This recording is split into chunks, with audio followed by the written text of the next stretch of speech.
그리스도의 은혜로 너희를 부르신 이같이 그리스도나 다른 복음 듣는 것을 내가 이상히 여기노라.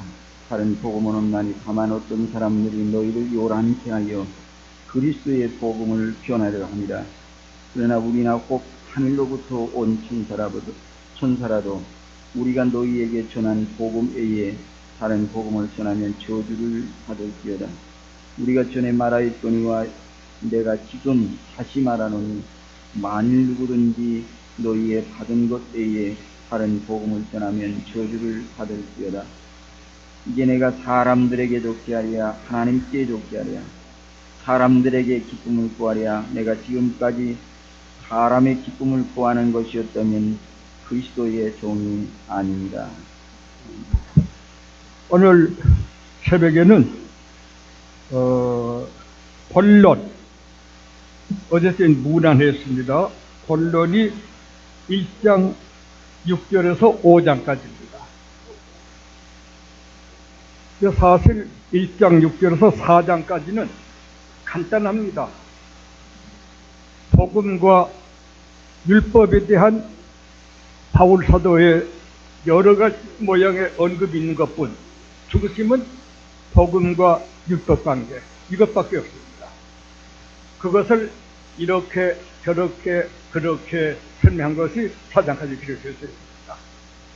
그럼 하나도 어렵고 복잡하게 생각지 마시고 1장 6절에서 4장까지는 복음에 대한 철저한 증거인데 율법과 관계해가지고 복음 말하는 것, 그것이 전부 다인 것입니다.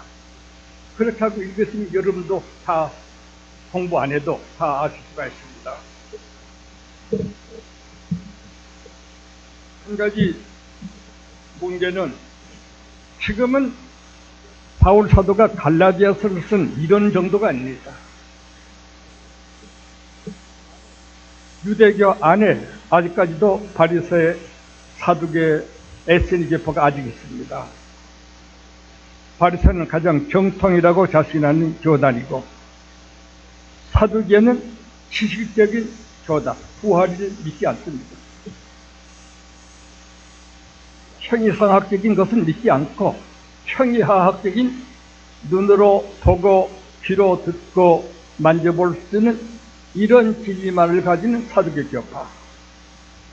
신뢰하는 것은 전부 그냥 꿈으로 돌리는, 환상으로 돌리는 사두개 교파가 있고, 에세니 교파는 이렇든 저렇든 열심히만 일하면 된다고 하는 그런 에세니 교파가 있고, 바울 때도 세 교파, 주님께서 세 교파가 있습니다만은 그 중에 하나가 바리새 교파가 율법주의를 굉장히 주장하고 있었던 그것이 이 갈라디아를 쓰게 될 때 여기다 영향을 주고 있는 것입니다. 하나님 앞에서 이 얘기입니다. 지금은 계시록 12장, 13장, 12장에 영이 나옵니다. 13장 첫 부분에 바다에서 나온 짐승이 나옵니다. 후반부에 땅에서 나온 짐승이 나옵니다. 이 짐승을 계시록 16장에 가지고 있는 마귀삼이라 그랬습니다. 영은 하나님을 대신하고, 바다에서 나온 짐승은 적그리스도를 대신하고, 육지에서 나온 짐승은 거짓 선자로 등장합니다.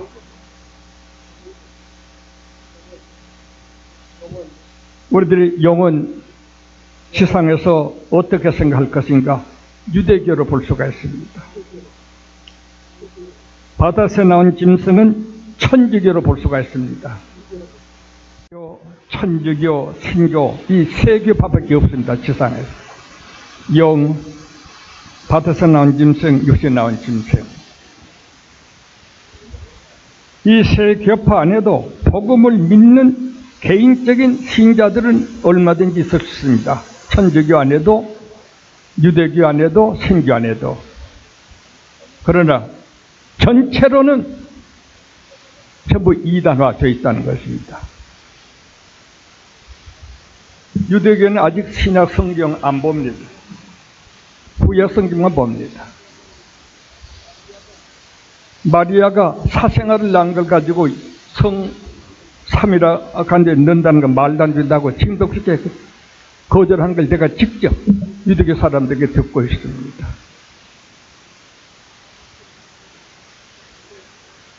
둘째 교는 참남한 이름을 쓴다. 밭에서 나온 짐승은 교황이니 교준이 한 것은 신부. 신부는 하나님 아버지란 말입니다. 사람이 어떻게 하나님 아버지가 될 수가 있습니까? 참남된 이름을 쓴다는 것입니다. 육세에서 나온 점 신교는 기사이종, 예언방언, 기도원파 이런저런 파들이 모두 잡종으로 모이드는 이것을 신교, 육세에 나온 짐승으로 보는 것입니다.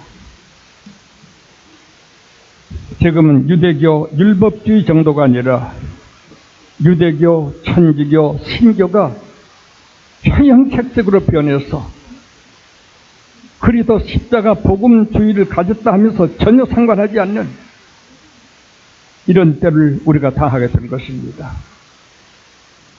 그런 때에 갈라디아서를 통해 가지고 분규스러운 정통적인 신앙을 공부하게 된 이 기회를 매우 하나님께 감사히 생각하고 있는 것입니다.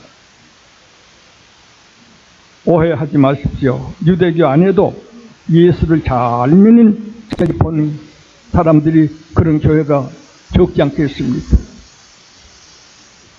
천주교 안에도 믿음 좋은 분들이 있습니다. 루터도 거기서 나온 사람이죠.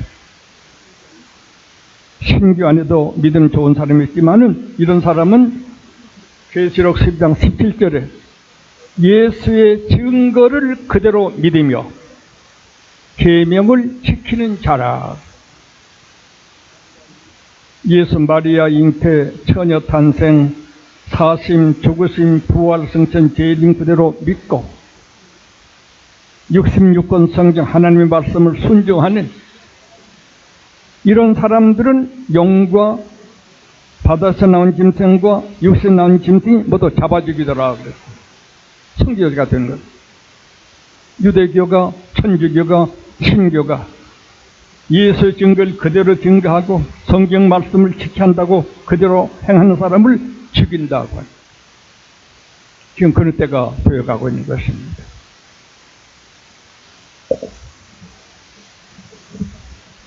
그럼 우리 갈라디아서로 돌아가서 말씀드립니다. 조금 전에 말씀했듯이 1장 6절에서 4장까지는 전혀 복음에 관계된 말밖에 없습니다. 그것을 율법주의로서 바울을 방해하는 사람들에 대한 권고와 아주 논술을 한 것밖에 없습니다. 1장에서 4장 전부 그겁니다. 그러니까 뭐 더 공부 안 해도 여러분 읽어도 이제 아시게 될 것입니다. 그러나 우리 시간이 있으니까 간단하게 설명을 해드리겠습니다. 1장은 1장 6절에서 10절까지가 다른 복음, 복음 전은 바울이 1장 6절에서 있어서 전장에 다인데요. 복음 전은 바울. 어제 말씀드렸습니다. 복음은 로마인서 1장 4절인 말씀처럼 예수 그리스도 십자가에 죽으신 것이 내 죄를 회개하고 그 죽으심을 믿게 될 적에 용서함을 얻는다. 이게 복된 소식이다. 복음이다. 소위 가스프리라고 하는 아주 복음이라고 하는 것을 그렇게 우리에게 소개하고 있습니다. 그 복음을 전한 바울이 1장 안에 3가지만 말하면 됩니다. 첫째로 다른 복음을 전한 사람들에게 말합니다. 6절에서 10절까지. 다른 복음 결국은 율법, 환례라든가 뭐 구약 교회가 유대교회가 행하는 모든 것을 말하는 것이 되겠습니다. 거기에 대해서 간단히 얘기를 했습니다. 6절에서 10절까지 다른 복음에 대한 그리스도 은혜로 부르신 이를 너희들이 속히 떠났단 말이야 하고 탄식교로 갈라디아 신자들에게 말하고 있습니다. 6절에 그렇게 말이 되어 있습니다. 바울을 통해서 믿게 되긴 바울이 1차, 2차, 3차 전도 때 그리스도 복음을 증거해서 잘 받았는데 이 바울의 말을 듣고 잘 믿는 사람들을 율법주의자들이 자기네 대제자로 삼으려고 유혹을 해서 바울은 예수 믿는 사람 죽이던 사람이야 등등. 바울은 베드로, 야고보 이런 사람에게 약간 규석 소문을 듣고서 복음주의자처럼 하고 다닌 것이 바울이야. 본문 안에 그게 다 나옵니다. 이렇게 하니까 유대 사람들이 들어보니까 참 바울은 예수 믿던 사람, 잡아지은 사람이 다 알려져 있단 말이에요. 우리가 속았구나. 그리고 바울을 통해서 예수 복음을 믿던 형제자매들이 유대 율법주의자들의 꾀임에 빠져서 다 돌아가 버리고 말았습니다. 갈라디아를 써서 보냈지만 결론으로는 끝까지 갈라디아 교회는 바울을 떠나고 말았던 것입니다.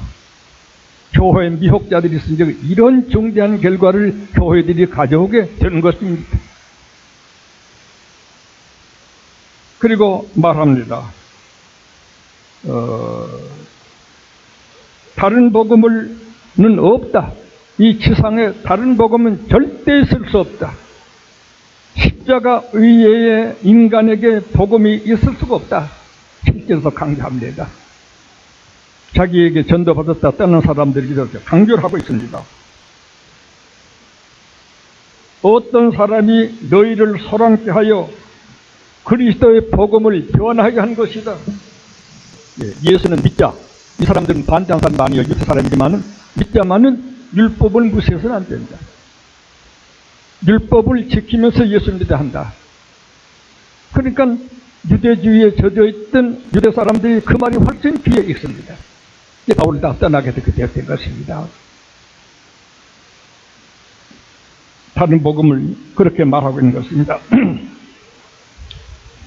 그런 사람들에게 바울은 사도지만은 할 수 없이 저주를 했습니다. 우리나 천사나 우리 복음 외에 다른 복음을 전하는 자는 저주를 받아야 할 것이다. 9절 10절까지 이렇게 다른 복음에 대한 강력한 바울의 말이 6절에서 10절까지 기록되어서 있습니다. 역시 복음 이야기입니다. 복음 아닌 것에 대한 바울의 지금 흥분된 격분된 어조로 쓴 것이 6절에서 10까지 기록이 되었습니다. 그리고 바울이 말합니다. 내가 전한 복음을 그럼 네가 전한 복음은 뭐냐? 11절에서 17절까지 나옵니다. 내가 전한 복음은 사람의 뜻으로 된 것이 아니라 12절입니다. 내가 예수 그리스도의 계시로 얻은 십자가에도 복음이 되는 것이다. 바울이 전할 복음을 지금 그렇게 말합니다. 나도 13절 나도 이전에 유대교였다. 유대교에 있을 땐 너희보다 훨씬 열심히 있어서 예수 믿는 사람을 잡아 죽인 사람이 바로 내가 아니냐. 그러나 내가 사도된 것은 고전 15장 8절 9절에 있는 말씀대로 하나님이 날 불쌍해서 만삭도 지도 못한 날 불러 사도로 세우신 것이다. 사도행전 9장 1절에서 9절까지 말씀대로 예수 믿는 사람 잡아 죽이려고 가는 길에 다메섹에서 하나님 날 불러서 사도가 된 것이지 누구에 대해 배웠거나 누구에게 인도를 받아 된 것이 아니라 하나님께로 직접 받아서 전한 것이 예수 그리스도의 복음을 전한다의 사명인 것이다. 다른 복음을 속은 자들에게 바울 사도의 자기 복음 전한 것을 얘기를 하고 있습니다. 세 번째는 내가 3년 후에 개발 신방했다. 여기 큰 뜻이 있습니다. 예루살렘에서 15일 동안 내가 유했고 야고보는 봤다. 18구절. 이 말은 거짓말이 아니다. 왜 이런 말을 바울이 썼을까? 예수 잡아 죽이던 사울이 저렇게 전도하는 것은 예루살렘에 있는 사도들에게서 배웠을 거야. 그 연결일 거야. 지가 뭐길래 사도가 됐어. 그러니까 사람들이 그래 우리 유대나라 12사도가 주님이 직접 세운 거 있는데 주님의 승천했으니 언제 주님이 사도로 세웠단 말이야. 그 거짓말이야. 알겠습니까? 이렇게 율법자들이 사도를 비방하면서 사도 바울의 사도된 것을 부인하면서 속지 말라. 율법을 시내 산에서 모세를 통해 주신 하나님의 귀한 말씀이고 우리는 유대교인이지만 예수도 믿는다. 예수님을 우리가 복음 믿는 것인데 율법과 모세가 준 율법과 예수님의 복음을 함께 똑같이 믿어 순종해가 되는 것이다. 그러니까 사람들이 모두 그 말에 속습니다. 그리고 바울에 속지 마라. 바울은 거짓자예요. 만일 그가 참으로 사도가 됐단다면, 종이 됐단다면 예루살렘에 게바라든가 야고보 이런 사람을 만났을 것이야. 바울이 그에 대해 답을 합니다. 다메섹 도상에서 주의 부름임으로 3년 후에 베드로 만났어. 이거 거짓말이 아니다. 이 말이야. 내가 진단 말하는 것이다. 얼마나 바울을 괴롭게 흉보고 거짓말로 욕을 했더니 바울이 여기서 이건 거짓말이 아니라까지 자기를 강변하고 있는 것입니다. 다메섹 도상에서 일어난 후 바울은 주님의 무리를 잡아 죽이던 가책을 받고 아라비에 들어가 3년 동안 산에서 기도했었습니다. 바울이 눈이 약간 희미하게 됐는데 어떤 학자들은 다메섹 도상에서 엎드렸다 일어날 적에 그 거룩한 빛이 비침으로 눈이 어두웠다가 다시 아나이의 안삼으로 눈뜨게 됐다. 그때 눈이 좀 산 것이 아닌가. 아니면 다메섹 도상의 경험을 듣고 아라비아에 가서 3년 동안 묵상 기도하고 회개하고 하나님 말씀 상고하며 주신 사명을 굳게 하기 위해 있는 동안에 아라비아는 열대 지방이기 때문에 거기서 눈병이 좀 난 것 같다. 그래서 두 가지를 해석을 합니다. 하여간 여기 3년 후에 개발만 했다는 것은 그전에는 개발을 만나 접촉도 없는데 내가 무슨 개발로 말미암아 이 복음 전하게 됐단 말이냐. 그게 모두 이제 그 개박에 전답받았다, 야고보 전답 이래가지고서 자기들이 개바, 야고보의 지지파가 되므로 바울을 저 밑에다 두고 자기네들이 주인이 되고 바울을 종처럼 함부로 취급하려고 이런 말까지 하게 됐던 것입니다. 교단 안에 그런 더러운 일이 많습니다. 얼핏하면 지가 1인자가 되고 하나님의 직접 된 사도 바울을 괴롭게 하면서 거짓자여, 예수님 사람 죽이던 자여, 저가 복음을 전한 게 말은 그럴싸한데 그렇다면 이건 개박에 배운 거야. 예루살렘에 배워가지고 온 거야. 써먹는 거야. 아니다. 나는 개발 만난 건 3년 후에 만난 건 이건 참말이다. 거짓말이 아니다. 참 바울도 기가 막혔습니다. 이렇게 된 것이 1장 전부 다 합니다. 1장에서 복음 전한 바울, 1장 6절에서 24절 첫째는 다른 복음 전한 일에 대해서, 둘째는 내가 전한 복음을, 그리고 그네들에게 변명한다고 게바와 나간 게 3년 후에 만나서 게바는 처음으로 이거 거짓말 아니야. 참말이야. 그러므로 미혹자들의 미혹에 속지 말아야 할 것이다. 이렇게 1장에서 끝나는 것입니다. 언제든지 참종이 나타나게 될 적에는 일반 신자들에게 거짓자들이 훨씬 유명한 사람이 되었고 참종이 비난을 받는 일이 얼마든지 있는 것입니다. 왜냐하면 어린 신자들이기 때문에 저들에게 가까운 정도의 교회에 다닌다는 일한다는 사람들이 이렇게 말하면 그 속습니다. 그리고 거룩하고 참된 정은 거리가 멀기 때문에 오히려 그네들하고 사이가 아주 소격되게 되는 일이라고 하는 것입니다. 이 점을 복음 전한 바울의 경험을 1장에서 설명을 마치게 됩니다. 시간이 있으니까 2장 간단히 더 아주 쉬워요. 1장에서 4장까지는 복음에 대한 바울의 열변이라는 걸 아시면 됩니다.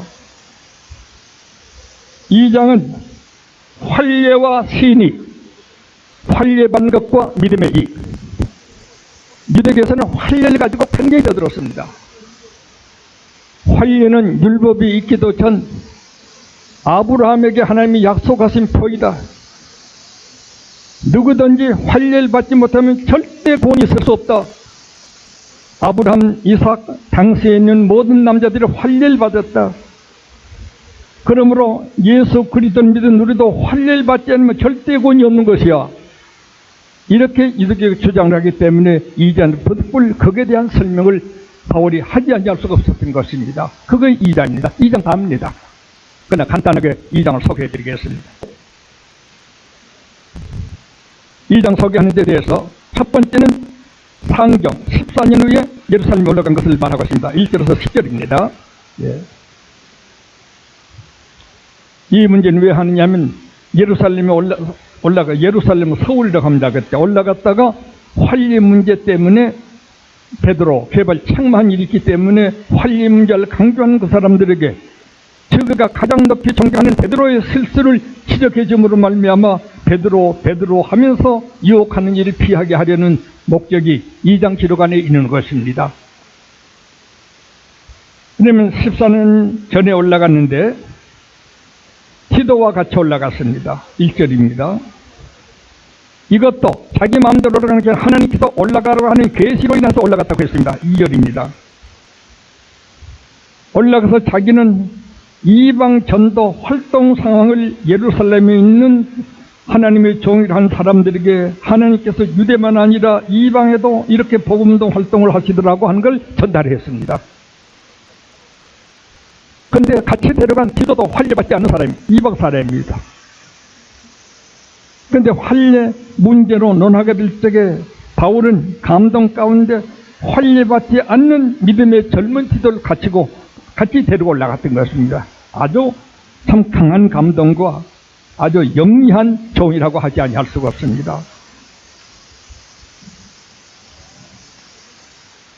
가만히 들어온 자들이 아주 유대교에서 예수교로 가만히 들어온 자들이 바울이 존경받고 사랑받는 이것을 알고는 그것을 도적질 하기 위하여서 바울보다 자기네들이 우수하다, 우리는 환례만 아브라함의 자손이여 하면서 떠드는 이런 사람들이 있게 된 것을 바울이 여기서 언급하고 있는 것입니다. 그래서 바울이 환례받는 이런 종교 지도자들에게 그네들 말이 일반 신자들에게 먹혀 들어가게 되면 지도도 환례를 안 받고 바울은 또 환례는 피하는 사람이기 때문에 오히려 그네들 말을 옳다 얘기될 적에는 바울이나 디도는 그네들 종이 될 수밖에 문화생이 될 수밖에 없습니다. 이것을 삼으려고 너희들이 노력하고 있었다. 14년에 올라갔더니 그렇게 노력하고 있었다. 이렇게 말하고 있습니다. 뿐만 아니라 6절에는 너희들이 예루살렘 유명한 사람들에게서 내가 배웠다. 그 관련으로 한다 하지만은 어떤 유명한 사람들인지 내가 하나도 더해준 것이 없다. 예, 얼마나 1장에서 2장에서 이 말이 계속 나오고 있는 것입니다. 그건 누구한테 받아 그래. 그래도 건방지게 그리 돌아다니고 있는 거야. 이렇게 유혹자들이 바울을 쫓는 사람들을 귀를 돌려놓는 이런 작용을 했던 것이었습니다. 그리고 바울은 7절에서 10절까지 좋은 말이 했습니다. 너희가 존경하는 게바는 유대 사람에게 복음을 전하고 나와 바나바는 이방 사람들에게 복음을 전하도록 사명을 주셨다. 그래서 유대교가 이방 사람은 멸망의 자식들이고 구원을 못 얻는데 거기에 돌아다니는 바울이라고 비난하지 말아라. 하나님께서 게바는 유대 사람에게 사도로 쓰시고 나는 이방 사람의 사도로 바나바 두 사람을 쓰게 된 것이었다. 한참 격동적인 그네들의 말에 답변하다가 정상적인 조용하게 게바와 바울 자신을 소개하고 있습니다. 다만 내가 한 가지 사명을 더 받은 것은 가난한 사람 돕는 걸 하나님께서 내게 부탁하셨다. 바울이 어디든지 가면 헌금한 거 있죠. 이건 바울이 뜻한 것이 아니라 하나님께서 빈자를 도우라고 하는 이 사명을 베드로에게는 주시지 않은 사명을 내가 하나 더 받은 것밖에 없다. 이렇게 1절에서 10절까지 예루살렘에 올라갔던 얘기를 말하고 있습니다. 2장의 두 번째는 게바를 책망했다. 12절에서 14절까지입니다. 안디옥에 이르렀을 때에 11절 게바의 외식에 썼다. 10절 13절 무슨 말이냐면 그때 예루살렘의 사도들 회의 의장은 예수님의 친동생 야고보입니다. 야고보서를 쓴 야고보입니다. 그가 예루살렘 사도회 의장입니다. 그런데 야고보에게서 사람이 오기 전에 베드로가 이방 사람들로 더불어 음식을 같이 먹었습니다. 근데 의장된 야고보 사람이 온다는 말 듣고 이방 사람하고 음식 먹던 것을 피해서 자리를 옮겼습니다. 이것을 바울이 올라갈 때인지라 현장에서 책망을 했습니다. 개발의 은혜일 것이다. 바울은 개발 통해서 뭔가 교회 일하는 사람처럼 가져야 된다. 이렇게 말하는 사람에게 바울이 개발 책망했다고는 이런 말들 속에 사람들이 옥기슬려면 다시 생각할 수 있을 것입니다. 여러분 잘 아시다시피 이방 사람 환례받지 않는 사람들입니다. 환례받지 않는 사람하고 음식을 먹다가 그 사람도 이제 신자가 된 사람들이 음식을 먹다가 예루살렘에서 사도회 의장에서 사람 면담을 듣고 그 자리를 피했습니다. 왜 그와 같이 외식을 하느냐고 책망을 하게 됐던 것이었습니다. 여기에 대해서 학자들 사이에 많이 말을 합니다. 바울도 고린도서 14장에 보면 내가 생명을 얻겨서 이런 사람에게는 그 사람처럼 하고 저런 사람에게는 저런 사람처럼 하면 그네들을 따라가는 것이 아니라 그네들과 섞여서 그네들 내게로 인도하려고 하는 나의 태도였다고 바울도 그런 말을 했다. 그게 바울이 외식이란 말이냐? 베드로 같은 사도가 야곱처럼 사람이 온다고 이방 사람하고 먹다가 사람이 오기 전에 다른 데로 옮기는 것은 형식으로는 외식이다만 내용은 베드로 역시 이방 고넬료까지 전도한 역사가 있는 베드로인지라 구원이 유대 사람에게 있는 것이 아니라 복음이 이방인들도 아는 베드로이기 때문에 그네들하고 같이 음식을 먹을 수 있었지만 예루살렘에서는 종들이 보게 되면 오해했을까봐 좀 다르지 않은 것이 불가할 것이다. 그러나 외식은 외식이다. 예, 그렇게 생각할 것 같습니다. 사도행전 10장 베드로가 기도할 적에 하늘에서 광기가 내려왔습니다. 더러운 것들이 가득 채였습니다. 잡아먹으라 했습니다. 이런 것은 먹지 않습니다 했더니 하늘에서 내가 거룩하게 한 것을 네가 거룩하지 않다 하겠느냐 할 적에 니골라 측에서 고넬료 측에서 고넬료 측에서 사람이 왔습니다. 복음을 좀 전해달라 사람이 왔습니다. 베드로가 이것이로구나 하고 갔습니다. 고넬료 집에 가서 말씀을 할 때 성령이 임하시고 구원의 역사가 일어났습니다. 이 소문을 듣고 사도행전 11장 1절 이하에 보면 사도들과 예루살렘에 있는 종들이 베드로에게 분개했습니다. 어찌하여 이방 사람에 가서 복음을 전했느냐고 베드로가 사실을 말했습니다. 안기 아니라 이상 중에 도자기가 나타나고 거기에 더러운 짐승들이 가득 채여 난 이런 걸 먹지 않는다고 했을 때 하나님께서 내가 거룩다고 했는데 네가 거룩지 않다 하느냐 하며 이 기동사명군의 꿈을 꿀 적에 나도 이방 사람에게서 초청이 왔었다. 가서 복음을 증거하는 동안에 성령이 임하셨다. 사도행전 11장입니다. 그걸 내가 어떻게 거부하겠느냐. 그때 예루살렘 사도들과 야고보 의장을 위시해서 모두 금경을 하게 되고 하나님께 영광을 돌렸습니다.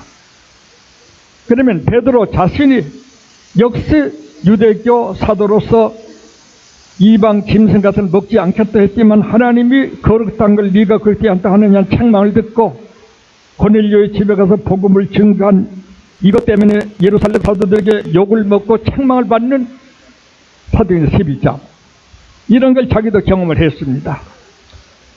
그러므로 예루살렘에서 야고보치 사람이 온다면 또 그네들이 이걸 잘 모르고 이걸 잘 이해하지 못한 어린 사람들이 되니까 어떤 시험을 받을까 해서 뒤에 앉았다.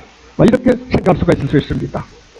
그러나 바울로서는 어찌됐거나 외식은 외식이니까 복음이 하나님과 이방인에게 전달된 걸 체험한 베드로로서 어떻게 피하느냐 그걸 밝혀줘서 할 것이 아니겠냐 하고 내가 책망을 했다. 이렇게 된 말씀이 계바 책망의 이유가 되는 것입니다. 그러므로 베드로는 베드로대로 정당한 이유가 있고, 바울은 바울대로 피상적 같아 보이지만 정당한 이유가 있는데, 이 말을 쓰게 된 바울의 정신은 너희들이 나를 게바 예루살렘에 올라가 배웠다, 무슨 소문 들었다, 이렇게 해가지고서 우리는 게바의 직속파야, 우리는 게바와 동역자야, 바울 같은 것 때문에 미혹을 받지 마라 하는 이런 사람들에게 이 말을 쓸 수밖에 없었던 것이었습니다. 그래서 게바 책망한 것을 여기 기록하고 있는 것입니다. 그러나 우리가 은혜스러운 것은 베드로후서 3장 15, 16절에 보면 같이 한번 찾아보세요. 베드로도 역시 바울에 대한 평을 합니다. 베드로후서 3장 15, 16절. 제가 소년 때 여기를 보고 은혜 많이 받았습니다. 또 우리 주의 오래 참으심이 구원의 이유로 여기라. 우리 사랑하는 형제, 바울에게 대해서 조금 더 실현하지 않습니다. 베드로 참 귀한 자입니다. 책망받은 바 후에 쓴 책입니다. 베드로서가. 우리 사랑하는 형제 바울도 그 받은 지혜대로 너희에게 이같이 썼고, 또 그 모든 편지에도 이런 일에 관하여 말하였으니 쓰되 그 중에 안 된 것이 있다, 이렇게 전혀 알기 어려운 것이 들어있으니 무식한 자들의 굳세지 못한 자들이 다른 성경과 같이 그것도 억지로 풀다가 스스로 멸망에 이르느니라. 참 베드로는 바울에 대해서 좋은 평을 썼습니다. 우리 사랑하는 형제 바울도 귀한 말씀 너에게 보는데 알기 어려운 것이 있어 함부로 해석하지 말아라. 말씀은 성령의 감도로 쓴 것인데 인위적으로 풀어서는 안 된다. 애지간하면 게바가 이방 사람 유산에서 책망을 받았으니 좀 꼼꼼한 덜 된 사람 같으면 감동해서 이런 말 쓰지 않았을 것입니다. 과연 위대한 큰 사도라는 것을 이런 데 발견할 수가 있었습니다. 바울도 나쁜 뜻이 아니라 너무 게바, 너무 율법, 판례 등을 고조하는 그런 역사를 가지고 자기를 방해하기 때문에 이것을 막기 위하여 환례받지 않는 제도 대로 갖고 환례받지 않는 이방 신자들로 음식이 바로 너희가 존경하는 게바야. 그가 믿음 안에서 음식을 먹었으면 끝까지 먹어야 할 텐데 너희들은 그걸 믿게 앉았어. 이것은 손질의 외식 아니고 무엇이겠냐. 그런데 내가 책망을 했다. 그러므로 게바에게 내가 배우고 지도받는 줄로 오해하지 말으라. 이런 사이다. 이것을 나타내기 위해서 이제 게바 책망을 썼다. 이렇게 본 것이 가장 좋은 해석이 되겠습니다. 게바 책망을 썼습니다. 그리고 11절 14절까지 2장 마지막에 시인이 의인은 율법에 의해서 되지 않는다. 15절 16절 앞으로 3, 4절 남아있으니까 더 자세히 설명하겠습니다. 예수 그리스도를 믿음으로만 의의가 되는 것이다. 복음 바로 이것이다. 21절 말씀 귀한 말씀, 무식한 사람도 알 수 있는 말씀. 의의가 율법으로 말무이 않는다면 예수 왜 죽었어? 예수 죽이 헛것이 될 것이다. 너희들도 예수 죽의 속죄의 죽음을 믿고 있지. 율법으로 의를 얻으면 예수 죽을 이유가 무엇이 있겠느냐? 예수 좀 불필요하게 준 것이 아니겠느냐? 하고 2장을 마치는 것입니다. 오늘 아침 참 잘 깨신 줄 알고 교들 1장에서 바울이 전한 복음과 2장에서 환례와 신의에 대한 이것을 살기 위해서 바울이 14년 전에 올라갔던 얘기, 또 율법주의자들에게 걱정될까봐 외식하던 베드로를 책망한 것으로 말미암아 믿음의 의를 더 드러내는, 그렇게 하고 믿음의 의가 아니고 율법으로 의가 된다면 예수 왜 십자가에 죽느냐, 헛되이 죽지 않느냐, 이렇게 2장 말씀을 맺게 되게 되는 것입니다. 그럼 오늘 아침 1장 2장 설명해 드리는데, 한마디로 1장 6절에서 4장까지는 복음을 강조하는 뜻에서 이런 말 저런 말로서 설명 내려간다. 그렇게 아시고 읽으시면 잘 되겠습니다. 이만큼 드렸습니다.